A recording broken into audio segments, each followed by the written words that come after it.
ये लो भाई, ये हो गया तुम्हारा पूरे महीने का राशन पैक।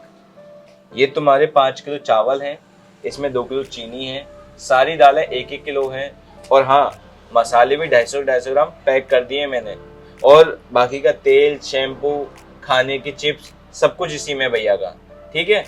और भैया पे पिछले 300 रुपये भी रह गए थे, और ये मिला के इस महीने का हो गया 2200 रुपये। ये पर्ची ले जाके भैया को दे देना और बोलना मेरा हिसाब कर दें। ठीक है। आप भैया दूसरी पर्ची बना दीजिए 3500 रुपए की। क्यों? सामान जब 2200 रुपये का है तो 3500 की पर्ची क्यों बनवानी है तुझे? बना दीजिए ना भैया। तुझे शर्म नहीं आती ये सब करते हुए? हाँ, मुझे समझ में आ गया कि तू अपने मालिक को धोखा दे रहा है, पैसे बचाना चाहता है। अबे तुझे तेरी तनख्वाह मिल तो रही है, ये सब करते हुए तुझे अच्छा लगता है क्या? एक काम कर, ना तो अब तुझे सामान मिलेगा और ना ही ये पर्ची। अब तू जा यहाँ से।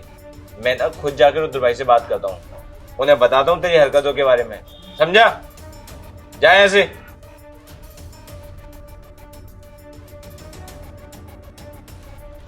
काम करता हूँ, मैं खुद जाके रुद्र भाई से मिलता हूँ और उन्हें इस नौकर की हरकतें बताता हूँ। अरे रुद्र भैया, आप अच्छा हुआ आप हमें यही मिल गए, हम आपसे मिलने आ रहे थे। हमें आपसे कुछ बात करनी है। बताओ क्या बात करनी है। अरे वो आपके घर में जो लड़का काम करता है ना, अरुण, हाँ। वो आज राशन का सामान लेने आया था मेरी दुकान पे, और आपका सामान का जो पैसा बना था वो था 2200 रुपये, लेकिन उसने मुझसे 3500 रुपये की पर्ची बनाने के लिए कहा। आपने उससे कहा था क्या ऐसा करने के लिए? नहीं, मैंने तो उससे ऐसा कुछ नहीं कहा। तो फिर वो ऐसा क्यों कर रहा है? पता नहीं ये लड़का क्या करना चाहता है।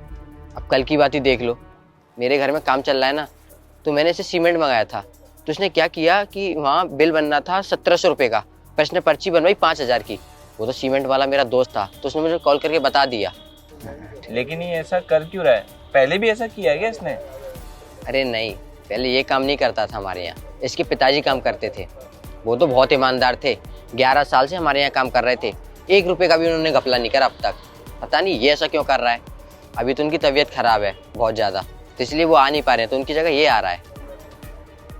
लेकिन भैया ये सब तो आपको रोकना पड़ेगा ना, ये तो आपको कभी नुकसान पहुंचा सकता है।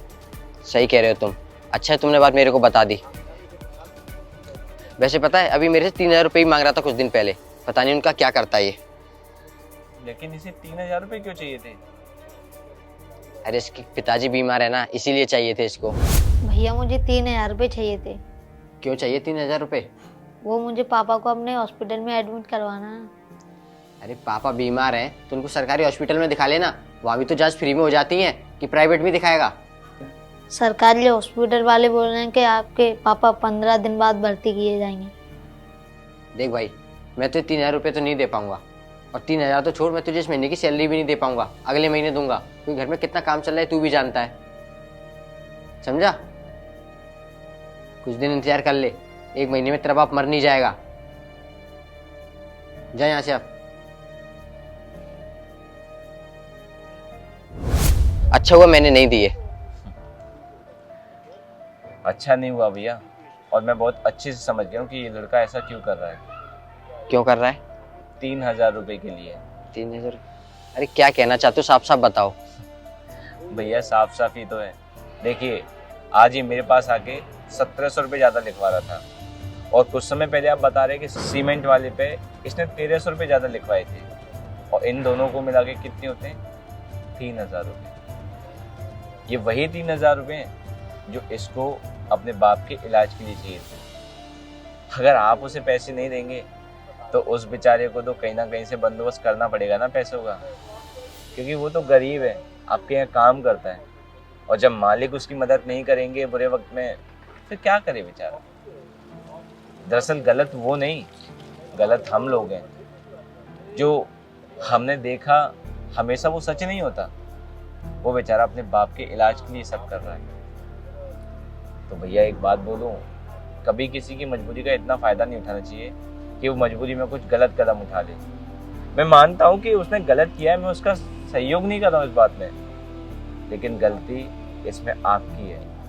अगर आप उस बेचारे को पैसे दे देते तो वो अपने बाप का इलाज करा लेता, और इस दुनिया में बाप से बढ़ के है ही क्या। और आप लोगों से बस इतना कहना चाहूँगा कि किसी मजबूर की मजबूरी का इतना फ़ायदा मत उठाइए कि उसे भी इस लड़के की तरह गलत रास्ते चुनने पड़े, आपको धोखा देना पड़े, क्योंकि सही गलत करने में आपका सबसे बड़ा हाथ होता है।